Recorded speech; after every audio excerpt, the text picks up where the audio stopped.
What's up guys, it's Kristen from Anime Collective. So a few weeks back I did a review for you guys of Cloud Studio's Kakuzu, and this week we're going to be taking a look at his partner Hidan by the same studio. So this statue actually came with 4 different options. You had 2 that featured his more Grim Reaper-like appearance and another 2 that featured his standard appearance. In addition, there were 2 different base options you could choose from. One was a more simplistic rocky base and the other was a larger one with a background. So I personally chose Statue A for this one just because I preferred the way that one looked. In addition, I'm displaying him with Cloud Studio's Kakuzu, and I wanted that similar height when they're displayed together. Much like the review for Cloud Studio's Kakuzu, this is one I picked up before I started the channel. With that said, we will be doing this a little bit different as I will not be doing an unboxing. However, we will be taking a look at all the pieces, then we're going to assemble the statue, and then we'll do a showcase at the end. With that said, let's take a closer look at this statue. This is the portrait of the stone sculpture that attaches to the top of the base, and I think this is supposed to be a statue of Joshin, the deity that Hidan worships. This is an interpretation by Cloud Studio, and I really like this addition. It is painted in a way that makes it look like it is carved out of real stone. The texturing on this piece is nice, and they even included some moss and bloodstain details that add even more to this piece. Here's one of the stone sculpture's hands. The rest are sculpted atop the base, but this one came separate. It is holding a flag, and in all honesty, I'm still not sure what this flag stands for.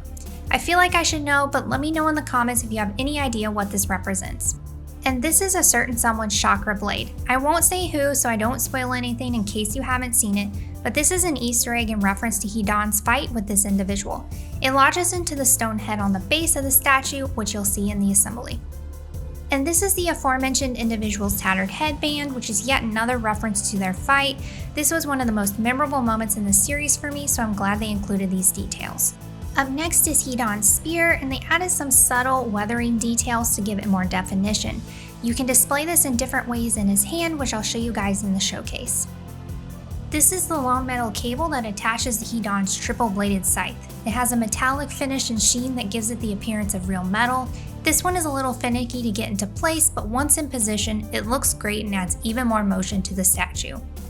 And this is one of my favorite pieces, his triple-bladed scythe.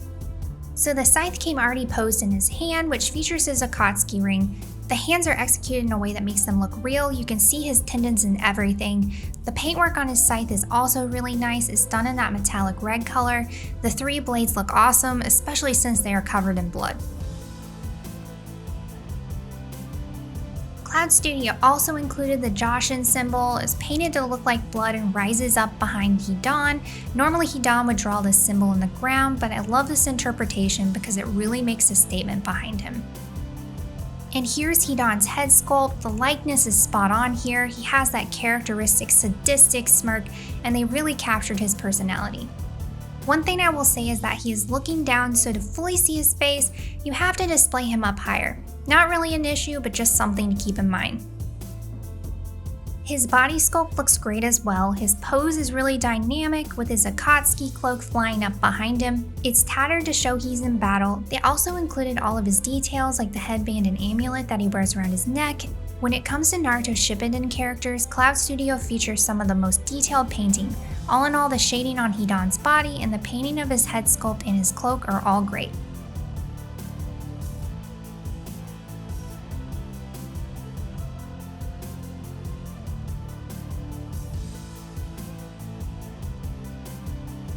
And finally, here's the plaque that comes with the statue. It features art of the statue and the edition size and number. Now that we've taken a look at all the pieces, let's assemble the statue. The bottom of the base features the studio's name, edition size and number, as well as Hidan's name. I also want to mention that this statue comes in 1/8 scale, which is the scale that all of Cloud Studio's Akatsuki statues come in. The base itself is minimal, which I really like, and I'm happy they added the kanji for 3 that you see on his Akatsuki ring front and center.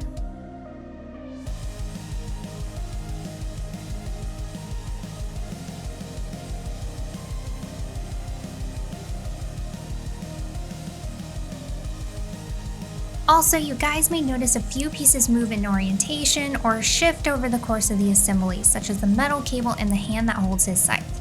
These 2 pieces in particular take some time to get secure and in the right position. Atop the base, you have those metallic waves of blood that look like they are splashing up around it. I was a little unsure about the metallic paint at first, but in person I love the way it looks and it really pops against the more realistic coloring you see on the rest of the statue.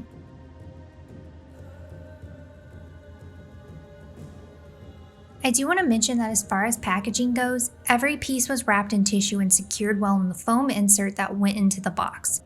I was overall impressed with how Cloud Studio packaged this statue. This obviously can vary, but I was happy with how they shipped this statue in particular. Now that it's all assembled, let's showcase the statue.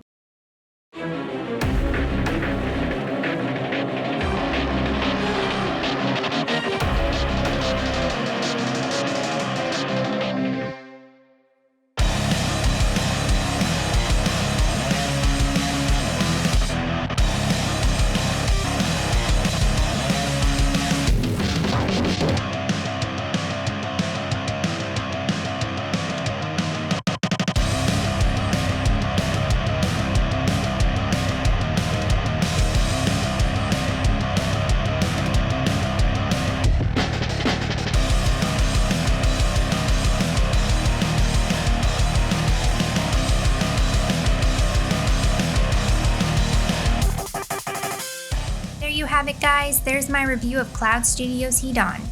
If you enjoyed this video, please give it a like because it really helps support the channel. And be sure to let me know your thoughts on this statue in the comments below. Until next time, guys, thanks so much for watching and I'll see you in the next video.